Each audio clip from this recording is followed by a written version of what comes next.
आपको बताऊं, जब आप परमेश्वर के वचन को अपने जीवन में पहला स्थान देकर हालेलुया लोगों को ना कहना शुरू करोगे, जब आप पाप को नाश कहना शुरू करोगे, जब आप अपने शरीर के कामों को ना कहना शुरू करोगे, जब आप शैतान को ना कहना शुरू करोगे, आपका आत्मिक वर्जन अपडेट होता जाएगा। हालेलुया, आपका आत्मिक वर्जन अपडेट होता जाएगा।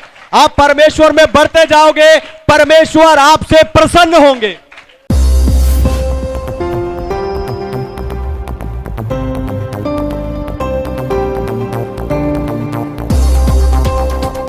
दूसरा पत्रस अध्याय 3 वचन 18, 2 Peter chapter 2 verse 18, chapter 3 verse 18।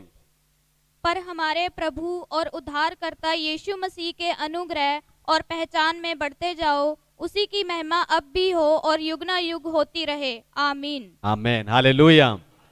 परमेश्वर के नाम की महिमा हो। आपको बताऊं, मुझे हजारों प्रार्थना निवेदन आते हैं कि मैं आत्मिक रूप से बढ़ना चाहता हूं।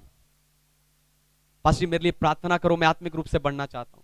पास्टर जी मेरे लिए प्रार्थना करो, मैं प्रभु में बढ़ना चाहता हूं। पर आपको बताऊं, आत्मिक रूप से बढ़ने के लिए सिर्फ चाहत होना या सिर्फ प्रार्थना काफी नहीं है। उसके लिए आपको अपना उत्तम व्यक्तित्व यानी बेस्ट वर्जन बनाना होगा। Hallelujah, hallelujah. जब आप परमेश्वर को जानने के लिए उसके निकट बैठोगे, तब आप आत्मिक रूप से बढ़ोगे। जब आप परमेश्वर को जानने के लिए उसके निकट बैठोगे, तब आप आत्मिक रूप से बढ़ोगे। लेकिन पास्टर जी मेरे पास तो समय नहीं होता, इसलिए मैं चलते फिरते काम करते करते प्रार्थना कर लेता हूं। ध्यान से सुनिए, ऐसे प्रार्थना करना गलत नहीं है, क्योंकि बाइबल कहती है निरंतर प्रार्थना करते रहो। लेकिन अगर आप परमेश्वर की उपस्थिति की गहराई में जाना चाहते हैं, हालेलुया, अगर आप परमेश्वर की उपस्थिति की गहराई में जाना चाहते हैं, अगर आप अपना सबसे उत्तम आत्मिक व्यक्तित्व को उभारना चाहते हैं, तो आपको परमेश्वर की उपस्थिति में बैठकर प्रार्थना करना होगा। हालेलुया, आपको वहां बैठकर प्रार्थना करना होगा, क्योंकि जब आप प्रार्थना में परमेश्वर की उपस्थिति में बैठोगे, तभी आप बदलोगे। आपके अंदर वो बदलावट आएगी जो आपका आत्मिक व्यक्तित्व को उभारेगी। तब वो आपके अंदर बदलावट आएगी, क्योंकि मनुष्य को बदलने की सामर्थ, ध्यान से सुनिए, मनुष्य को बदलने की सामर्थ सिर्फ और सिर्फ परमेश्वर में है। Hallelujah, hallelujah. आपको उसकी उपस्थिति में बैठना है और आत्मिक व्यक्तित्व बनाना है। जब आप परमेश्वर की सच्ची, जब आप परमेश्वर के वचन की सच्ची गहरी शिक्षा में जाओगे, तब आप आत्मिक रूप से बढ़ोगे। हालेलुया। जब आप परमेश्वर के वचन यानी पवित्र शास्त्र बाइबल की सच्ची गहराई में जाओगे, तब आप आत्मिक रूप से बढ़ोगे। हमारे जीवन में सर्वोच्च स्थान परमेश्वर के वचन का होना चाहिए। हालेलुया। मेरे और आपके जीवन में सर्वोच्च स्थान परमेश्वर के वचन का होना चाहिए। मुझे क्या अच्छा लगता है वो नहीं, हालेलुया, लोग क्या कहते हैं वो नहीं, लेकिन परमेश्वर का वचन क्या कहता है वो आपको करना चाहिए। Hallelujah, hallelujah. आपको बताऊं, जब आप परमेश्वर के वचन को अपने जीवन में पहला स्थान देकर हालेलुया लोगों को ना कहना शुरू करोगे, जब आप पाप को नाश कहना शुरू करोगे, जब आप अपने शरीर के कामों को ना कहना शुरू करोगे, जब आप शैतान को ना कहना शुरू करोगे, आपका आत्मिक वर्जन अपडेट होता जाएगा। हालेलुया, आपका आत्मिक वर्जन अपडेट होता जाएगा। आप परमेश्वर में बढ़ते जाओगे, परमेश्वर आपसे प्रसन्न होंगे। जब आप क्षमा करोगे, आप आत्मिक रूप से बढ़ोगे। हालेलुया। जब आप क्षमा करोगे, आप आत्मिक रूप से बढ़ोगे। अगर आप अपना उत्तम आत्मिक व्यक्तित्व बनाना चाहते हैं, तो आपको लोगों को क्षमा करना चाहिए।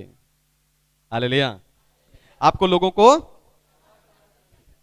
अब हो सकता है कि आप में से कोई सोच रहा हो कि पास्टर जी, पर परमेश्वर ने सजा क्यों नहीं दे रहे? कई लोग सजा के लिए प्रार्थना कर रहे हैं। हालेलुया। आप में से हो सकता है कोई सोच रहा हो कि परमेश्वर, पास्टर जी परमेश्वर उन लोगों को सजा क्यों नहीं दे रहे?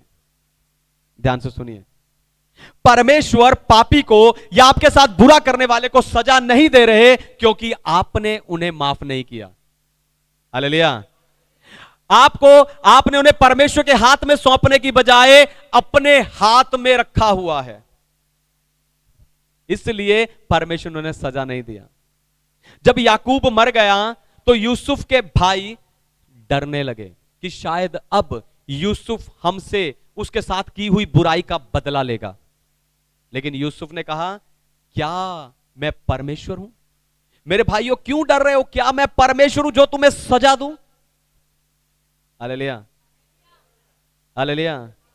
उसने उन्हें माफ कर दिया, उन्हें अपने हाथ में ना रखकर परमेश्वर के हाथ में दे दिया।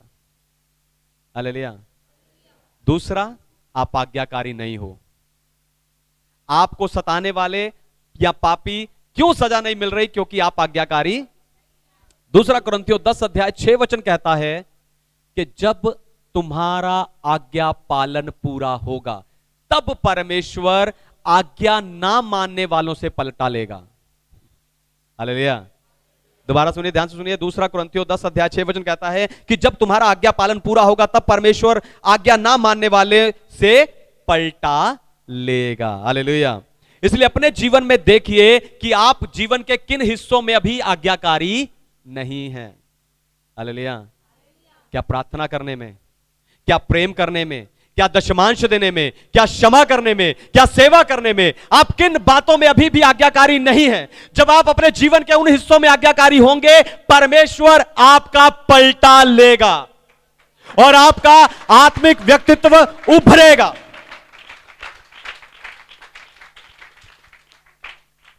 आखिरी बात, आपको अपने अंदर पवित्र आत्मा को प्रार्थना करने देना है। हालेलुया। आपको अपने अंदर पवित्र आत्मा को प्रार्थना करने, तब आप आत्मिक रूप से बढ़ोगे। हालेलुया। आत्मा में प्रार्थना करना मैंने बहुत बार सिखाया, लेकिन आज मैं आपको आत्मा में प्रार्थना करने के लिए नहीं कह रहा हूं। मैंने आपको अन्य भाषा में प्रार्थना करने के बारे में कई बार सिखाया, लेकिन आज मैं अन्य भाषा में प्रार्थना करने के बारे में भी नहीं कह रहा हूं। मैं आपको यह कह रहा हूं कि आपको अपने अंदर पवित्र आत्मा को प्रार्थना करने देना है। हालेलुया। आपको अपने अंदर पवित्र आत्मा को प्रार्थना करने देना है। जब आप प्रार्थना में बैठते हो, ध्यान से सुनिए, जब आप प्रार्थना में परमेश्वर की उपस्थिति में बैठते हो और जब आपको पवित्र आत्मा, आप आत्मा में प्रार्थना करते हो और जब आपको पवित्र आत्मा महसूस होता है।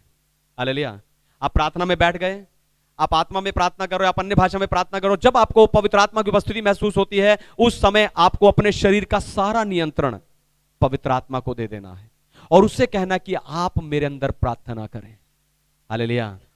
आपको पवित्र आत्मा को बोल देना कि पवित्र आत्मा आप मेरे अंदर प्रार्थना करना शुरू कीजिए। जो मेरे लिए उत्तम है वो प्रार्थना करना शुरू कीजिए। जो मेरे आत्मिक व्यक्तित्व को बना सकता है वो मेरे लिए प्रार्थना कीजिए। जो मेरे बेस्ट वर्जन को उभार सकता है, पवित्र आत्मा आप मेरे अंदर से प्रार्थना कीजिए। और जब पवित्र आत्मा प्रार्थना करेगा, आपका बेस्ट वर्जन बनेगा।